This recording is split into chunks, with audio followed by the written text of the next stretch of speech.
you know, ballistic with it, but this is going to be the at least part of the assignment that we do is going to be this 3D unfolding.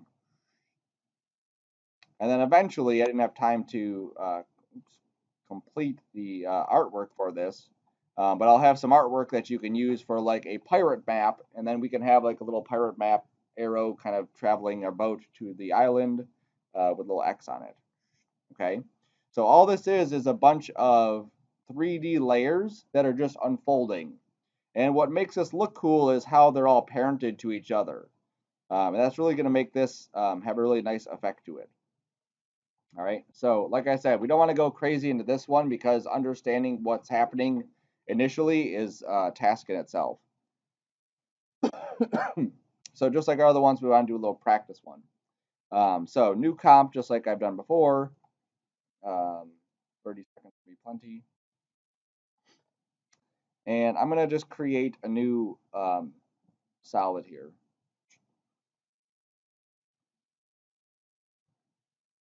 I should have picked a better color. There we go. Okay. So this is a 2D layer. If I click on this box right here, that makes it a 3D layer. So then we could take this and we can go to our rotate and then we could rotate it like 3D. Okay, so we've used that. I think I showed that before in the other one, the lower thirds. We also get position, which I didn't show. So position now has three properties. There's actually an X, which is left and right. There's a Y, which is up and down. And now there's a Z, which is a depth. And the depth part of this will actually like push this further back or bring it closer to us. Now for this one object, it doesn't make a huge difference. It's just kind of like smaller now, I guess. But when I take more of these objects and I start repositioning them in the Z direction, whoops, come on, there you go.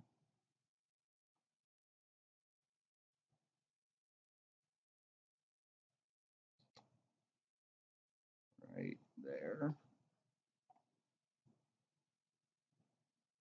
There we go. Okay, so I have these three objects and they're all at different Z values. One is at 6,000, one's at 1,400, one is at 200. I'll even duplicate one of these and I'll set this one to like negative 500. Okay, so now one is like basically right on top of the camera here. Now again, we don't really notice the 3D part of this. It's not until I start grabbing like a camera and then I start to spin around my scene. Oops, I didn't create a camera. Make a new camera. All right, so now I have a camera and now I can actually start to spin around. And now these are appearing to act more like a 3D element, okay? And what's neat about this is that we can actually have this travel like a real camera. So like I could have artwork on here, and then I could travel to this one, and then I could travel to this one, and then I could travel to that one. And the artwork could be anything. Like we could have animations playing on each one of these. So if you're trying to think of a cool way to maybe show off your lower thirds, instead of just doing like one right after the other, you could actually have each lower third on a different comp and then 3D travel to each one if you wanted to. There's a lot of stuff like if you watched House or you watched Fringe, a lot of the openers were done with these kinds of effects where they would basically like have these little animations and they would basically zoom to each one of these little animations so you can see all this little stuff happening. So it's pretty neat. Okay. So, like I said, we're going to take it a little bit slower for this. So what we want to do is we're going to create a little sign, and that sign is basically just going to kind of like flip down. And it turns out it looks pretty neat when it's done. All right. So I'm going to go over to Illustrator, and I'm going to make a new composition. And we want to set the composition to be the same settings that we're working on inside of After Effects. So if you go to your new or your film and video one and you find HD 1280, that's the closest one, and then you just type in 960 by 540. Okay. We also want to turn this off. I always forget to do it inside of that new window. Hide transparency grid. Yes. We also have to make sure this is RGB. If you try to do CMYK images and bring them in After Effects, it craps out and doesn't work. So I'm just going to create a rectangle here. The properties of this don't matter. Don't get hung up right away with trying to get this to look perfect before you do the After Effects stuff, because you may want to come back and tweak this, change the colors, whatever, like at the last stage. I'm going to add a little text inside here. That's a neat feature they have inside Illustrator now. I'll just put my name.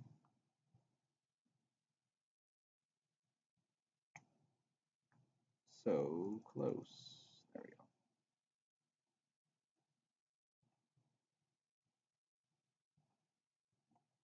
All right, perfect. Okay.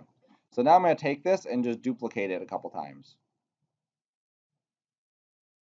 I'm just going to pull it down to here, pull it down to about there, pull it down to about there. I'm making sure these are evenly spaced, so if I just visually kind of look at the spacing, that's usually good enough. You can see the spacing right there. Now, if I brought this into After Effects like this, what's going to happen is it's going to bring it in as one solid piece of artwork. I can't have each one of these pieces separated very easily. I want to be able to separate each one of these little signs separately. So what I do is I grab each one of these and I put them on their own layer. So I make a new layer, I drag the little dot to this. Then I make another new layer, grab my stuff, drag the little dot to that. Grab my stuff, new layer, drag the dot, and then this one's already on the layer. I do have two of my layer. Why would I do that? I'm a horrible person. That's fine. And then, of course, for our own sanity, we have to make sure that they're in the correct order. That's top. No, perfect. Okay, layer names don't really matter in this case. I'm just going to save this as. I'm going to put it inside my artwork folder. I'll say Sean Signage. Okay. From this point, we can just hit OK. Some softwares, just so you're aware of it when you're working in Illustrator, need you to save it into a different format. So when you go ahead and save stuff, sometimes they want you to save it into Illustrator 8. So just be aware that this is here because sometimes people forget about that little option. So now I'm going to double click this, find my signage, and I'm going to bring it in as a composition retaining my layer sizes. So what this is going to do is it brings in each one of those pieces of footage, and then it keeps the layer's actual size. If I didn't have this and I set it to regular comp, every layer would be the size of my comp, and that wouldn't allow me to easily manipulate stuff. So typically, that's what you would work with. Excuse me. So we have this new comp that came in called Sean Signage, and we also have this new folder, Sean Signage Layers. Inside my layers are each one of the layers from Illustrator. On my comp is the layout of all those layers, okay? So the composition is already there, so you don't need to remake it. Some people, for whatever reason, will grab all of these and try to drag this into the comp, and then they all turn out like that, and that's not what you want to do. Okay, you want to use your Sean Signage one as your composition. All right, so here's all my layers. They're all labeled the exact same name as before. If I were deciding to add a new one, so I just duplicate this to a new area, made a new layer, did that, and then I saved my footage, and then I went back here and I reloaded my stuff here. None of these would update. Okay, because I added a brand new layer, it's not going to automatically reload my new layer inside of Illustrator. I actually have to go back and delete this and delete that and then grab my new layer. Okay. I did not click the right button. And position, retain layer size. There we go. And so now I will have all 5 layers in here.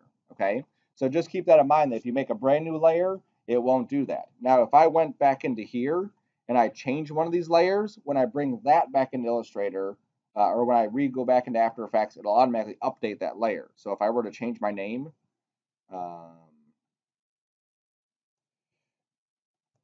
guy, and then I go back into here, you'll see instantly the second one changed to party guy. Okay, so the same thing for colors, the same thing for strokes.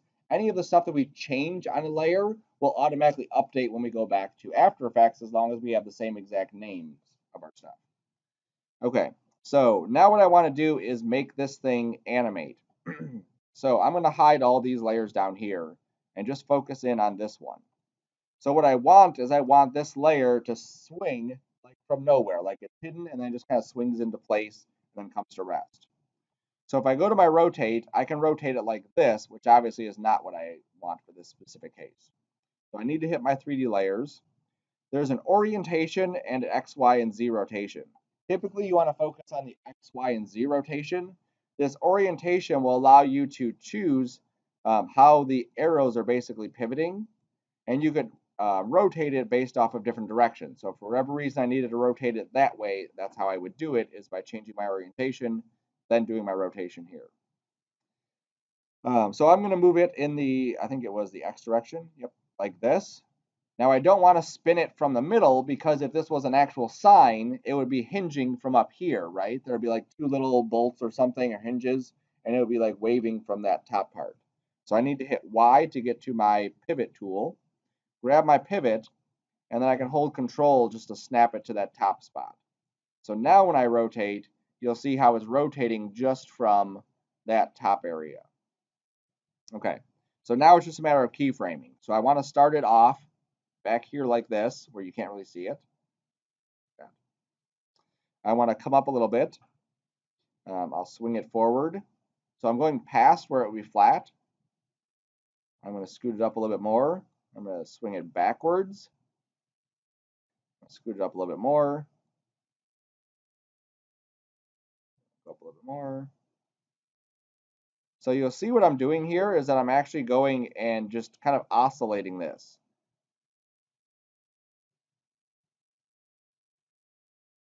And every time I go up, I'm lowering the distance. So if you look at the distance here between each one of these points, this is the biggest distance. This is less. This is less. This is less. And that is less. Every time the sign swings, it's going to have less time between each swing. It's also not going to move as much between each one. So I need to actually squeeze these in just a bit. Like that. That looks good. And then I also need to make sure that my rotates are never going higher than the other one. Like when this thing here, when it swings, gravity pulls it down and then it comes up. Gravity will never pull it up as high as it was. Otherwise, this thing would never stop moving. Okay? So we have to always make sure that it's going less and less and less. So if this is positive 99, I hit this arrow and I go to negative 42. I can also hit JK, remember that from the hockey test.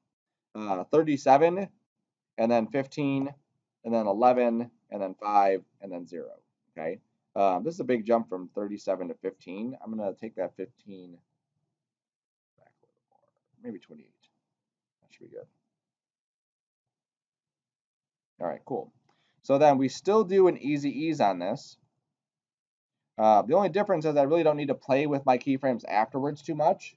As it starts up here and it's going to move down, there is going to be a slow down, right? So it's going to go slower at the beginning, and then it's going to pick up speed. And then once it gets about here, it's going to start to slow down again because of gravity. Then it's going to go slow again, then pick up speed like that. So it's not going to be extreme where we need to go in there and really like rush it to go forward and back. It'll just automatically do it. All right, so I'm going to set my end to my work area, hit the play button. There we go. So that looks pretty decent. Now, if I needed to, I could tweak these two. I could just adjust them. I think that's good enough. Good enough for what we're doing. Nope, it's not.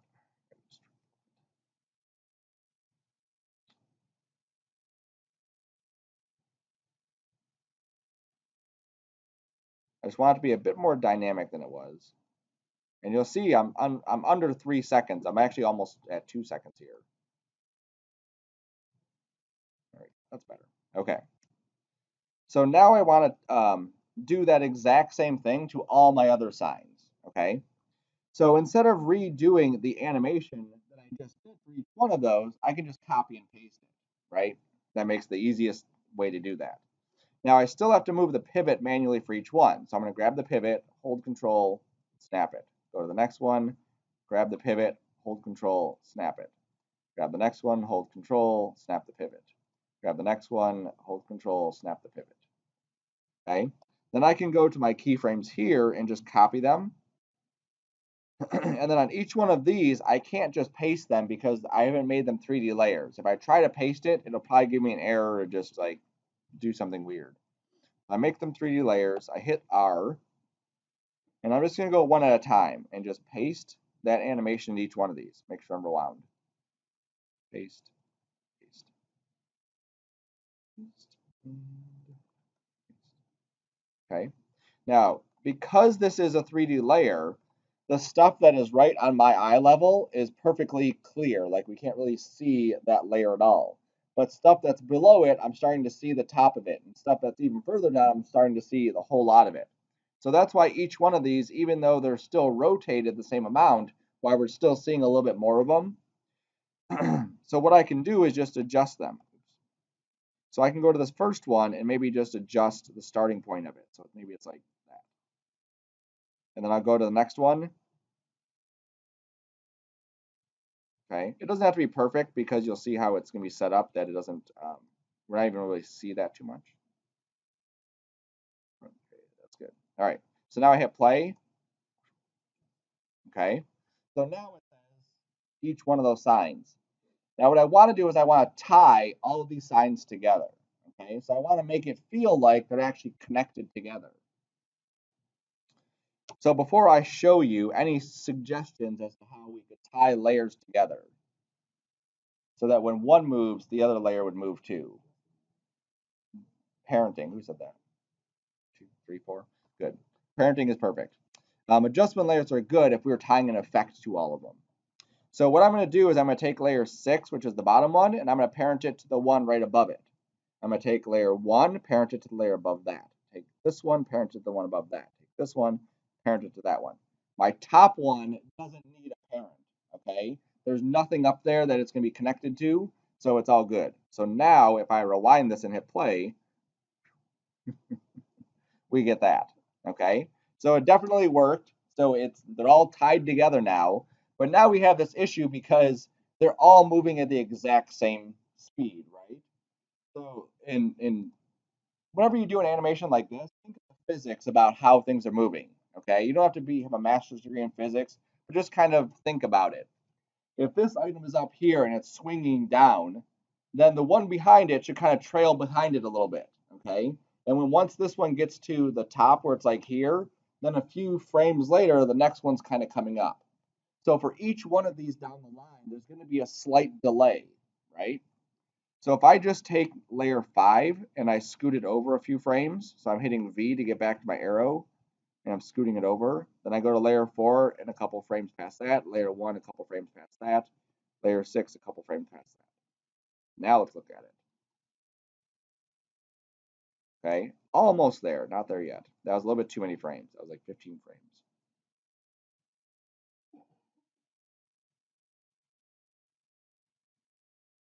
That feels better. Okay, see how we're getting a little bit closer? Now it feels more like this sign is actually working. Like it actually feels like they're connected together. The closer they are, the more dynamic it's going to feel. So if I just push these closer together. Now there is a spot where it's going to look weird. Like there is like this sweet spot of like 3 frames that you have to actually play with where it still looks acceptable. If you go too far left, it's going to look weird. You go too far right, it's going to look weird. So you have to find that sweet spot. Like that looks really good. The only thing I didn't like about it was the little part at the top here where they started flipping in. If I go back to this here, maybe I can just squeeze all of these down a couple frames. One more frame. There we go. That feels better. Okay. So you see how there's you got to play with those frames. You got to just literally just move them around until you see like this is working. Okay. And there's no mathematical way to figure it out. You can't look at the keyframes and try to figure it out. It's literally a visual thing of just like eyeballing what this is supposed to look like. Cool. So now what we can do is I can go back here and I can put this. Genius. Yeah. Horrible typer, apparently. And obviously make sure stuff fits on here. There we go. So now I come back, perfect, everything works. Okay. I can even go back and change my colors. So now that I know this is working, I can grab each one of these and pick colors that are not so disgusting. Maybe like that. And I drop that color for the background. Yep, that works good enough. Save it, bring it back, good. Now, just to give this, again, a little bit more 3D-ness, I'm going to put a solid in here.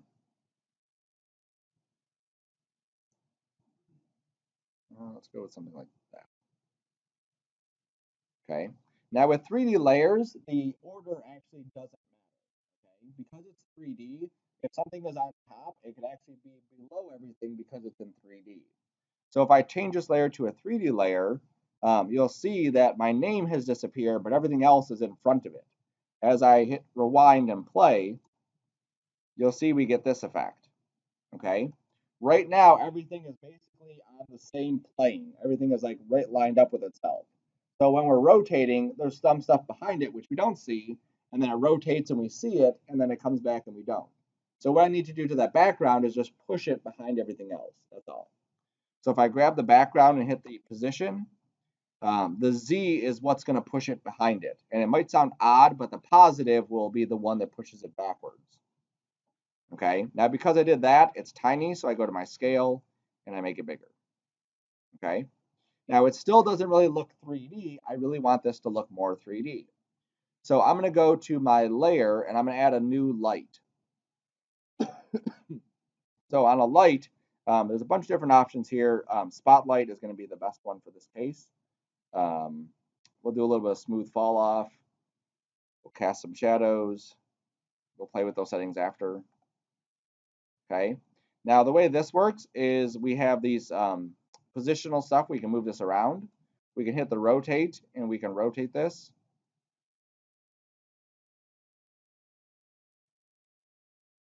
My dark turquoise or my light is just not giving enough light to actually shine on the background. So I'm going to double click it and then I can take the intensity up. Nope. Take this off. All right, I'm going to take that fall off. Fall off. There we go. I should have some shadows. Sometimes the background is just too far away. So let me bring that a bit closer. Oops, too far. Oh, I have to tell my objects that I want them to have shadows. So now that this is all 3D objects, we actually have material properties inside here. So I have to tell each object that I want it to cast shadows. Okay, and this is just a good thing because you don't want too many objects having shadows in your scene that don't need to be there.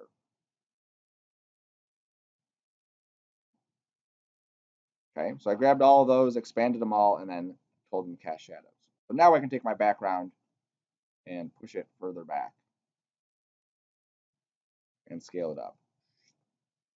Okay, now my shadows are huge in this case. Maybe I want to put it closer.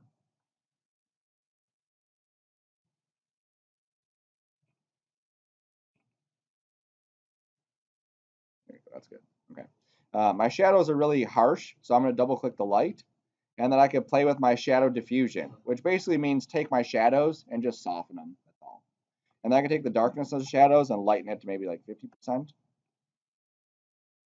And maybe I'll take my dark turquoise solid and make it a little bit lighter. There we go. Okay. I could even take my light that's here and duplicate it and put one on this side.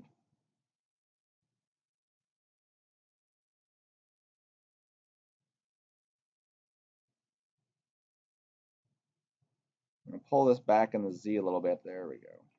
Fill the rest of that in. Okay. So now,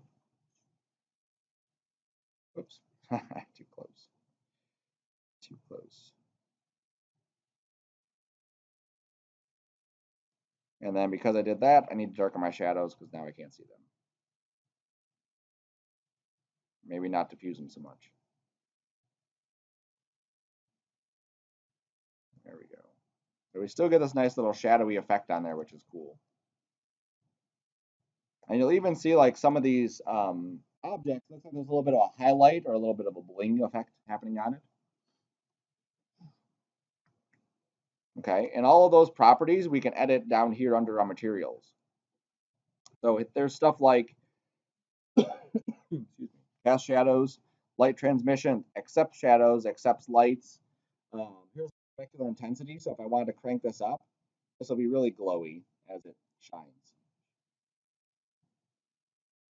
You see, as the light hits it, it's a bit more shiny than the rest of it. There's also this metal, so you can take that off or put that on, whatever.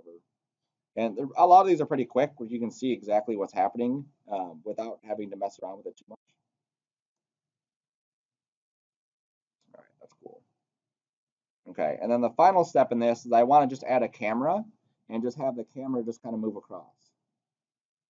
So I'm going to add a camera, and I'm going to do a one node camera. And the one node camera is basically just if you have one object instead of two, and it's much simpler to control. You can play with a whole bunch of stuff in here. There's like angle of view and zoom and film size and depth of field and all this stuff. Just leave it as a default for now.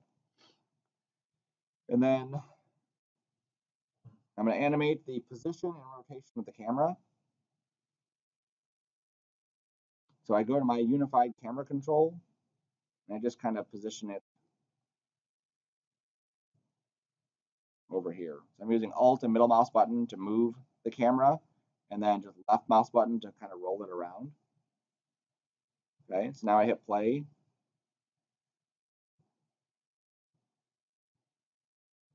And there it is. I add a little bit of easy ease on this end.